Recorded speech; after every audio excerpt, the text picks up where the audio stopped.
Attend करायला पाहिजे, Sunday service करायला पाहिजे. ही देवाची इच्छा होती, देवाची योजना होती. म्हणून माझं मन खरोखर परमेश्वराच्या प्रती धन्यवादित आहे. आज पुन्हा एकदा सांगोला या ठिकाणी येऊन आज या चर्चमध्ये देवाचं वचन सांगायची कृपा परमेश्वराने मला दिलेली आहे. म्हणून मी खरोखर प्रथम परमेश्वराचे धन्यवाद देतो. आणि आज खरोखर देवाचं वचन आपल्या संगती काय बोलणार आहे आपण पाहू. आपण वाचू योहानाचं पुस्तक याचा 3रा अध्याय आणि 6 वचन काय सांगतं आपण वाचूया.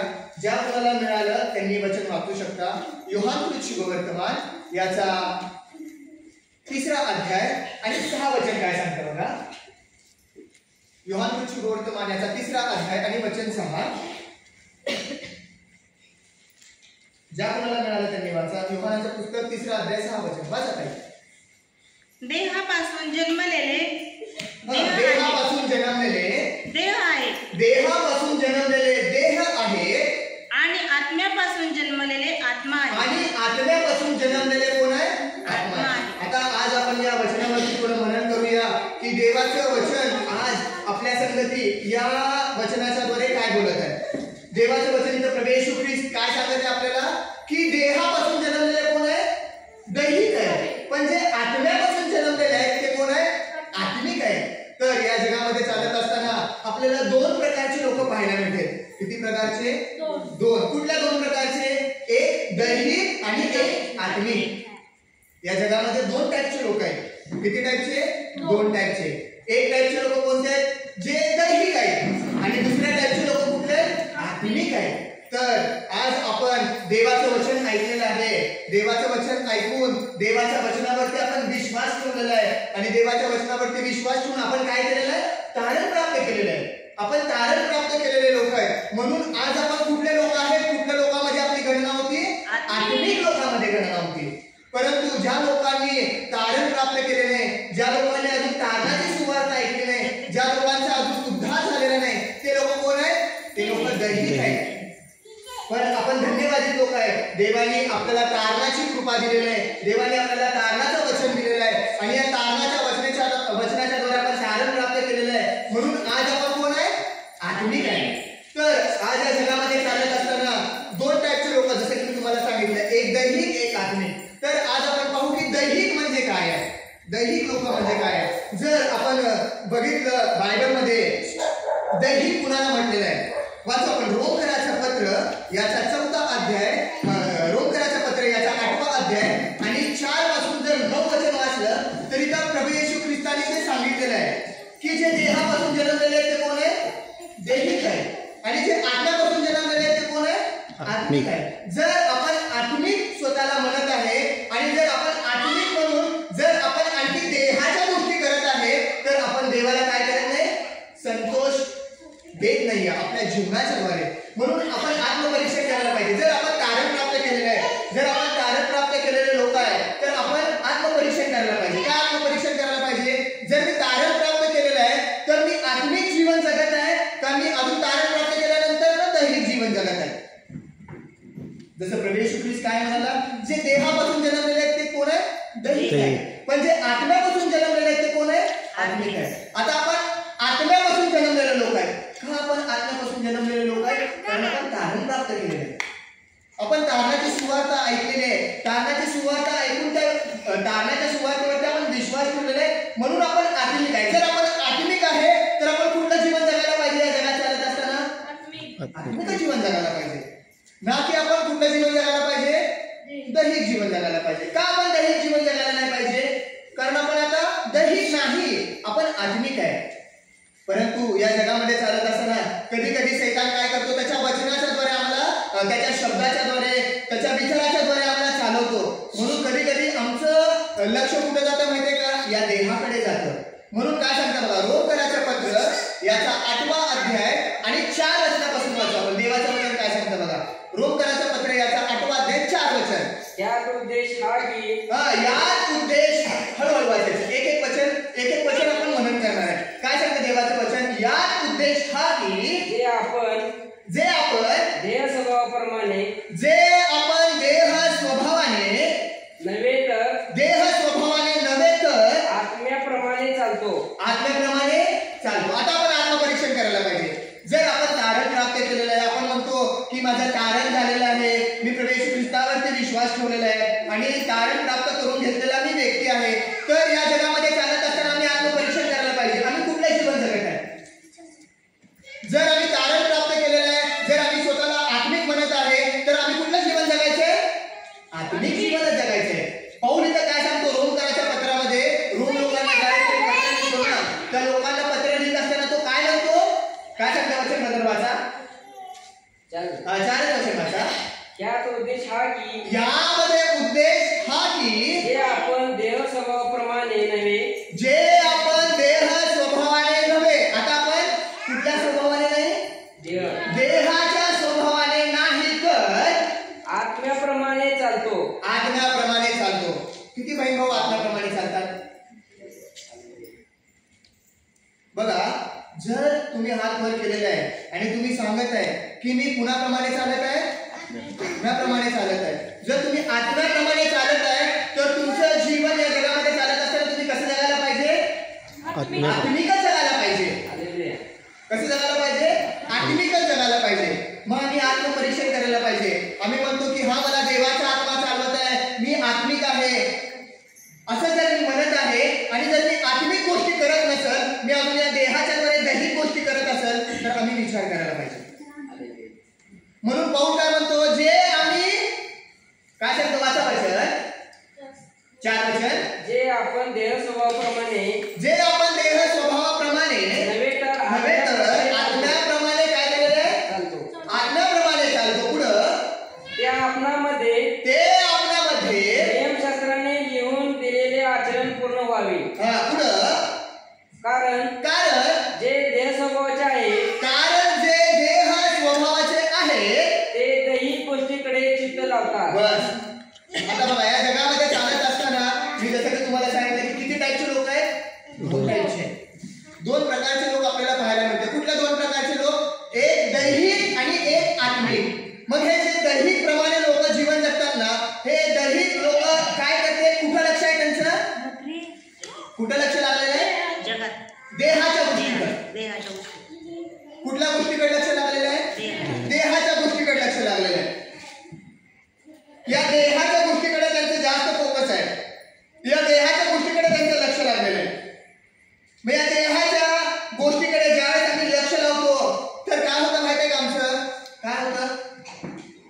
लक्ष देहाच्या गोष्टीकडेच लागणार, आत्मिक गोष्टीकडे लक्ष लागत नाही. म्हणून पौल रोमकराच्या लोकांना लिहित आहे की तुम्ही कुणाकडे लक्ष लावायला पाहिजे? आता तुम्ही तारण प्राप्त केलेलं आहे, तुम्हाला देवाच्या वचनाचं माहिती झालेलं आहे, तर देवाच्या वचनाची माहिती झाल्यानंतर तुम्ही आता आत्मिक गोष्टीने काय करायला पाहिजे? आत्मिक जीवन जगायला पाहिजे, ना की तुम्ही दैहिक गोष्टीकडे लक्ष लावायला पाहिजे. मग या देहाकडे जेव्हा मी लक्ष लावतो ना, तर देहाच्या गोष्टीकडे लक्ष लावल्यानंतर मग या देहातलं काय उत्पन्न होतं तुम्हाला माहिती आहे का? या देहाच्या मधून चांगलं काय उत्पन्न होऊ शकतं का? नाही होत. देहाच्या द्वारे काही चांगलं उत्पन्न होत नाही असं बायबल सांगतं. वाचू बघा, गलती करायचं पत्र याचा 5वा अध्याय 19, 20 आणि 21 वचन काय सांगतं बघा. गलती करायचं पुस्तक याचा 5वा अध्याय 19, 20 आणि 21 वचन काय सांगतं बघा. देहामधलं काय उत्पन्न होतं? जे दैहिक आहेत ना, ते लोक काय करतात? दैहिक गोष्टीकडे लक्ष लावतात. म्हणून या देहामधलं काय उत्पन्न होतं बघा. गलती करायचं पुस्तक 5वा अध्याय 19, 20 आणि 21 वचन काय सांगतं? वाचत आहे. देहाचे कर्मे तर उघड आहे. कसे देहाचे कर्म? उघड आहे. देहाचे कर्म उघड आहे. काय आहे देहाचे कर्म? पुढे लिहिले देहाचे कर्म तर उघड आहे. तीही काय देहाचे कर्म उघड आहे. तीही जार कर्म. काय देहाचे कर्म?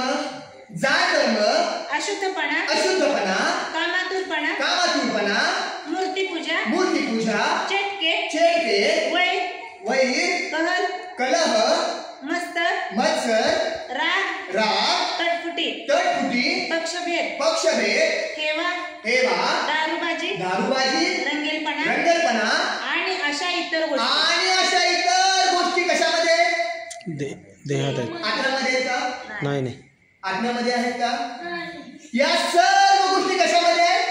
देहाच्या मध्ये आहेत. म्हणून पौल काय म्हणतो की जे तुम्ही आत्म्याने प्रारंभ केला, आत्म्याने जर तुम्ही सुरुवात केली ना, तर तुम्ही कशाने पूर्ण करा? आत्म्यामध्येच पूर्ण करा, ना की देहाने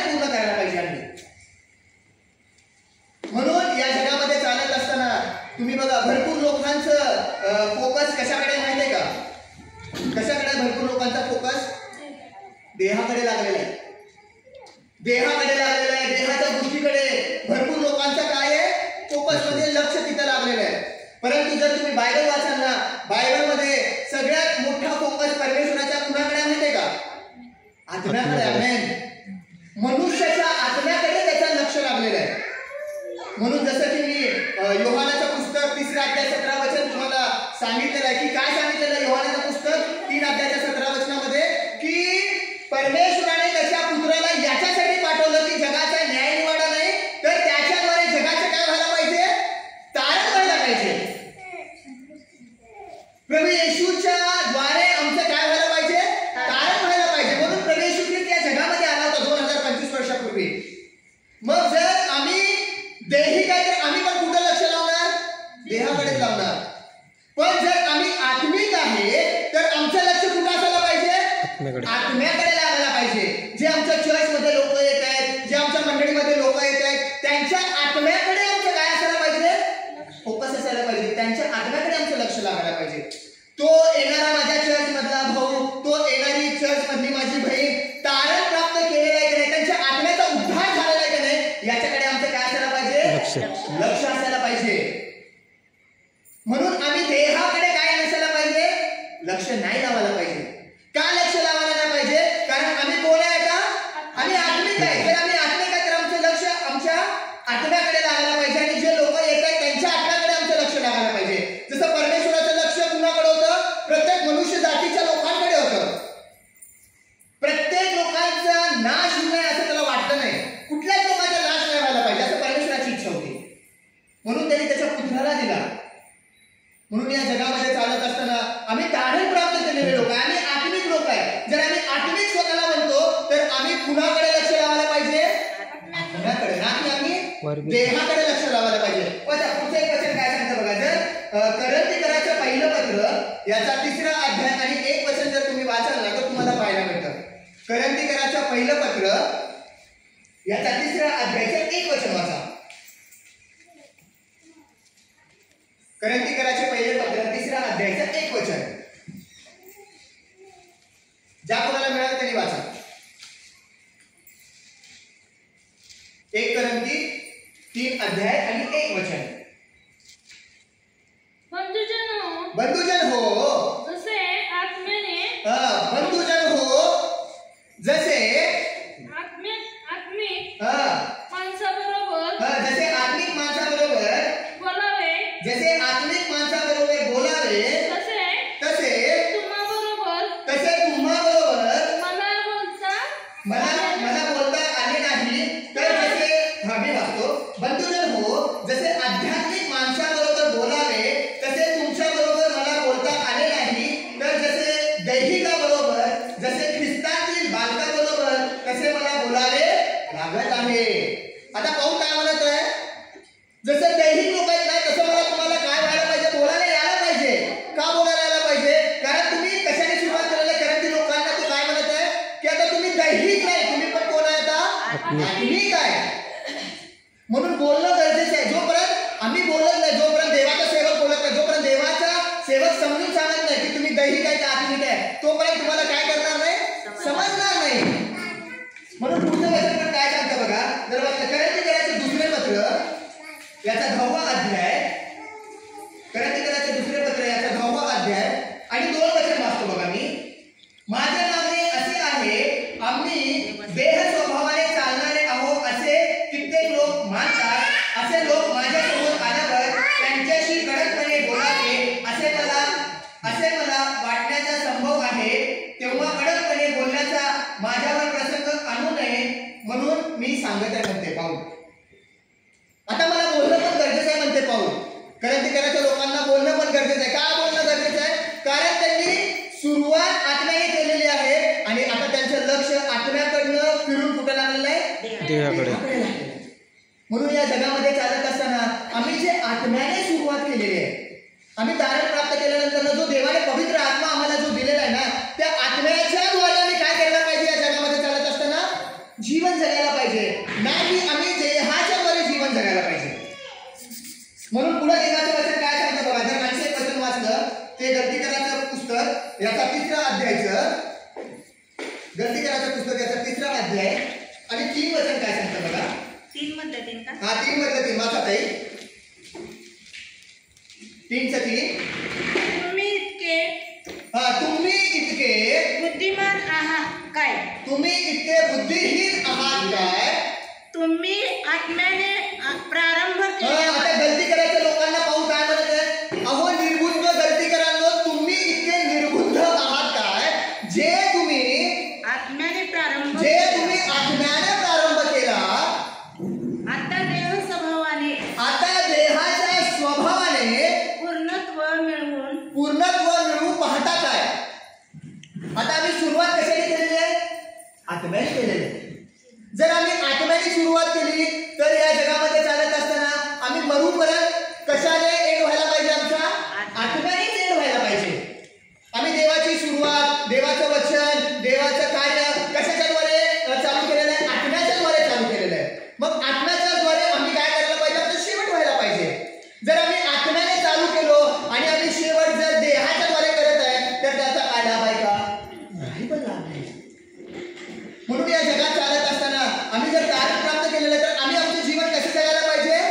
आत्मिक जीवन जगायला पाहिजे. कारण देह स्वभावाचे चिंतन काय आहे तुम्हाला माहिती आहे का? जे देहाच्या स्वभावावरती, देहावरती जे लोक लक्ष लावतात ना, त्यांचं शेवट काय आहे माहिती आहे का? काय आहे? नाश आहे. नाश ठेवलेला आहे. जे लोक देहाच्या गोष्टीकडे लक्ष लावतात, जे लोक देहाच्या नुसार जीवन जगले जातात ना, त्यांचा अंत कसा आहे? नाश आहे. वाचा बघा, देवाचं वचन काय सांगतो? रोमकराचं पत्र याचा 8वा अध्याय 5, 6, 7 वचन काय सांगतं बघा. रोमकराचं पत्र याचा 8वा अध्याय 5, 6 आणि 7 वचन काय सांगतं बघा. कारण जे देह स्वभावाचे आहे ते दैहिक गोष्टीकडे चित्त लावतात. ते कुठे लावतात चित्त? देह स्वभावाचे जे पण आहेत ना, ते दैहिक गोष्टीकडे चित्त लावतात. त्यांचं चित्त आत्मिक गोष्टीकडे कधीच लागत नाही. का आत्मिक गोष्टीकडे लागत नाही? कारण ते देहाच्या द्वारे चालवले जात आहे. आम्ही देहाच्या द्वारे चालवले जात नाही. आम्ही कशाच्या द्वारे चालवले जाणारे लोक आहे? आत्म्याच्या द्वारे चालवले जाणारे लोक आहे. म्हणून जे काय सांगतं देवाचं वचन वाचा ब्रदर. 5 वचन वाचा. कारण जे देह स्वभावाचे आहे कारण जे देह स्वभावाचे आहे ते दैहिक गोष्टीकडे चित्त लावतात. ते दैहिक गोष्टीकडे चित्त लावतात. आणि जे आत्मिक मार्गानुसार आहे ते आध्यात्मिक गोष्टीकडे चित्त लावतात. हालेलुया. Praise the Lord. आपण कोण आहे? आपण आत्मिक लोक आहे. तर आपलं लक्ष, आपलं चित्त कुठं असायला पाहिजे? नेहमी आत्मिक गोष्टीकडे. मग आत्मिक गोष्टीकडे जेव्हा आम्ही चित्त लावतो, आत्मिक गोष्टीकडे जेव्हा आम्ही लक्ष लावतो ना, तेव्हा देव काय करतो माहिती आहे का? आमच्या जीवनाला आणखी त्याच्या पवित्र आत्म्याच्या द्वारे भरून काढतो. हालेलुया. म्हणून पुढे काय सांगतं वचन बघा. कारण देह स्वभावाचे चिंतन हे मरण. कारण देह स्वभावाचे चिंतन हे मरण. जे लोक देहाच्या गोष्टीकडे लक्ष लावतात, जे लोक या जगामध्ये चालत असताना देह स्वभावाने जीवन जगायला लागतात, देहाच्या गोष्टी पूर्ण करायचा प्रयत्न करतात, देहाच्या नुसार जीवन जगतात ना, त्यांचा अंत काय सांगतो पाऊल? देवाचं वचन काय सांगतं? कारण देह स्वभावाचं चिंतन काय आहे? मरण आहे. या जगात चालत असताना भरपूर लोक काय करते? देहाच्या गोष्टीकडे लक्ष लावतात.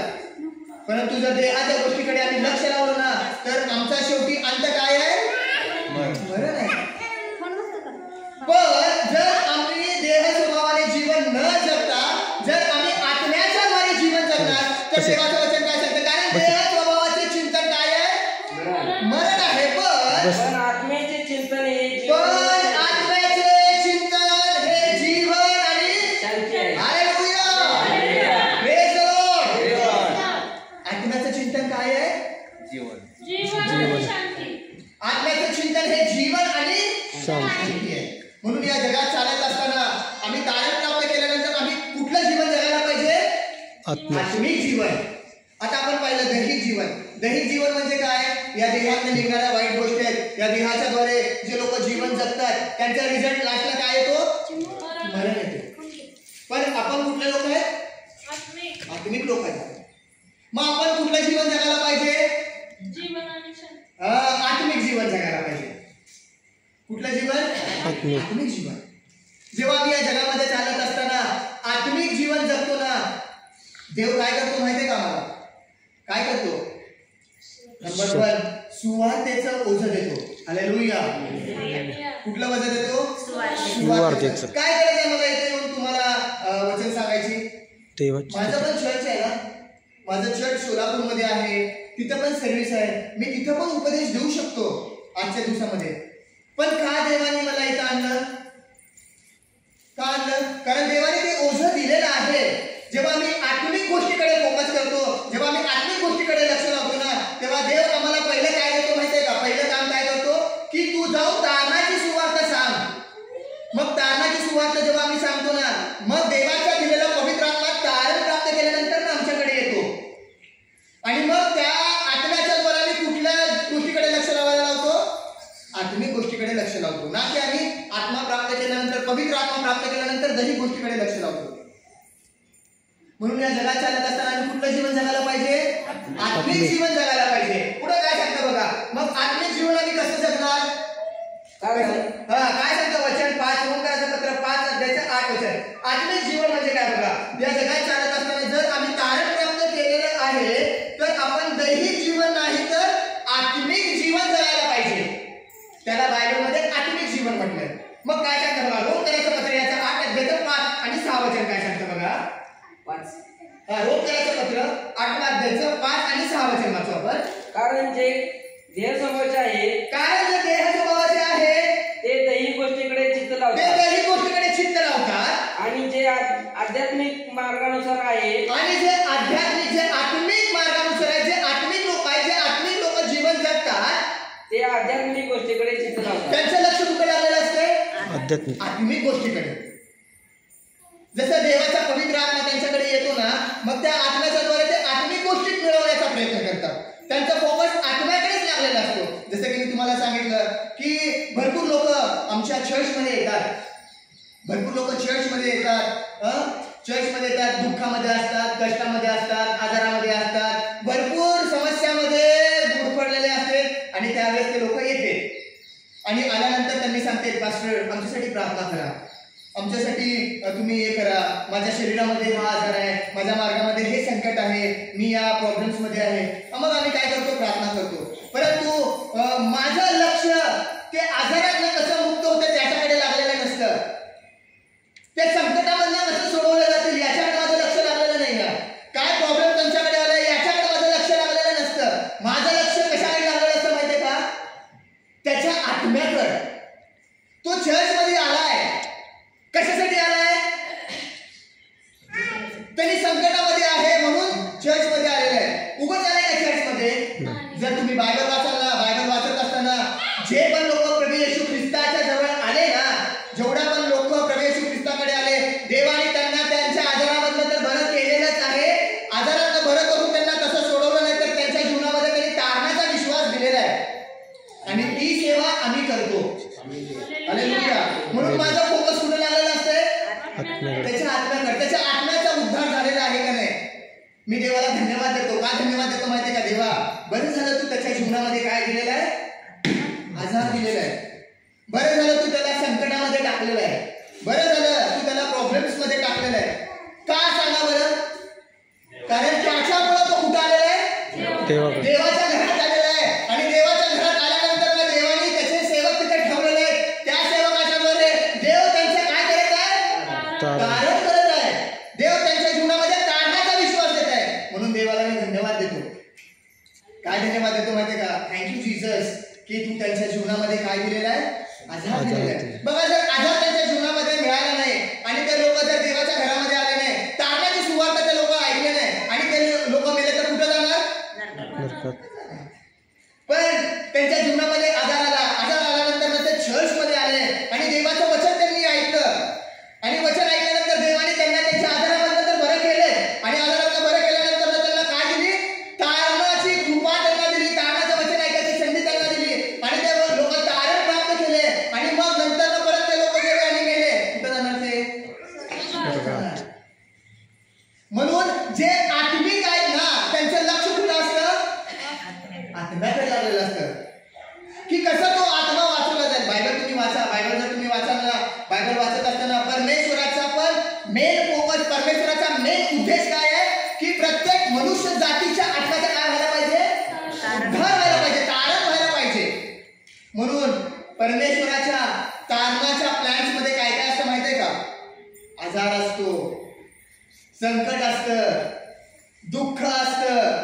कष्ट असतं आणि प्रॉब्लेम्स असतात. हे कारणाच्या प्लॅन मध्ये आहे. बायबल तुम्ही जर वाचाल तर तुम्हाला समजणार.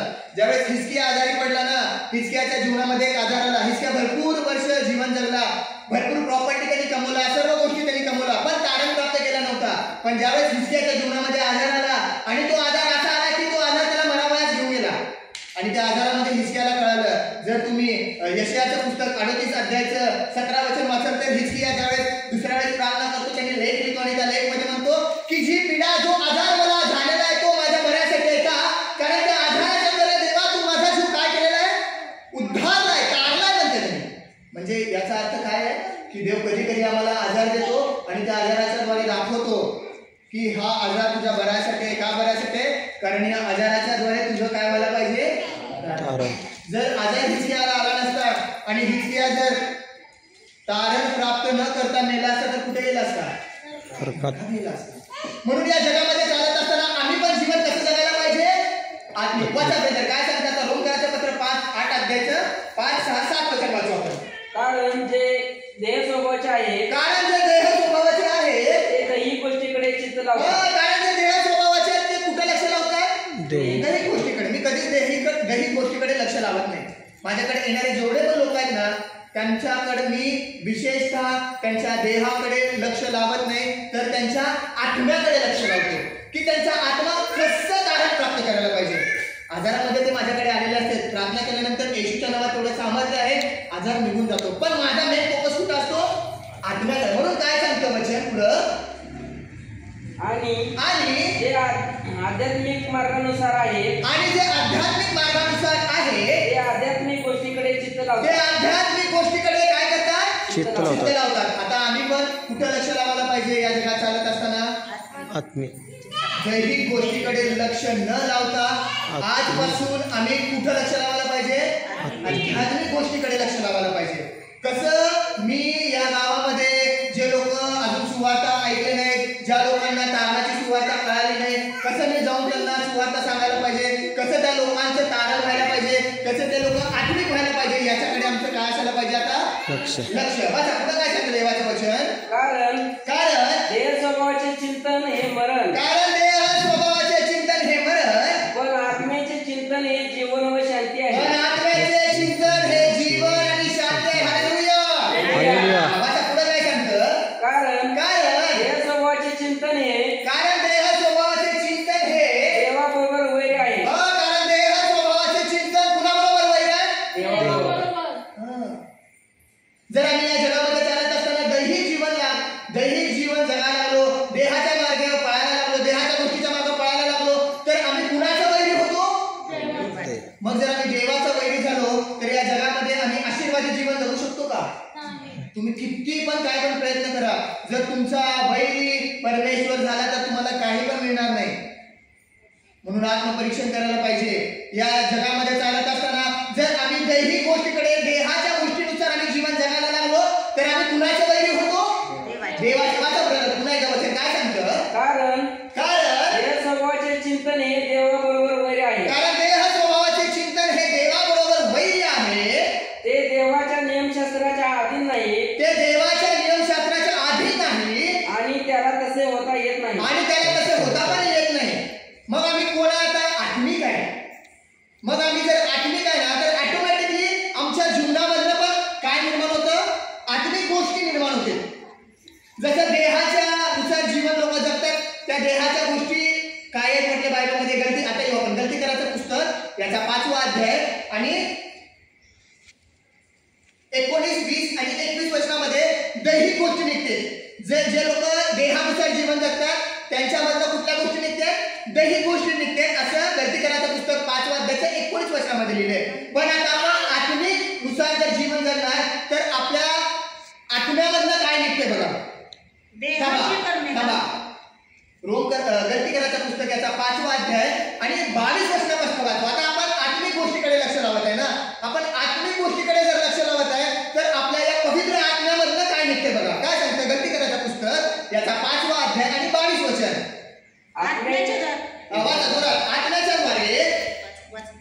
आत्म्याच्या द्वारे निष्पन्न होणारे फळ. आत्म्याच्या द्वारे निष्पन्न होणारे फळ. आता देह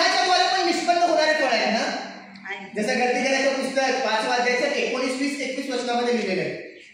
काय आहे देहाच्या द्वारे निष्पन्न होणारे फळ? वाचत आहे तुम्ही. देहाच्या द्वारे निष्पन्न होणारे फळ काय आहे?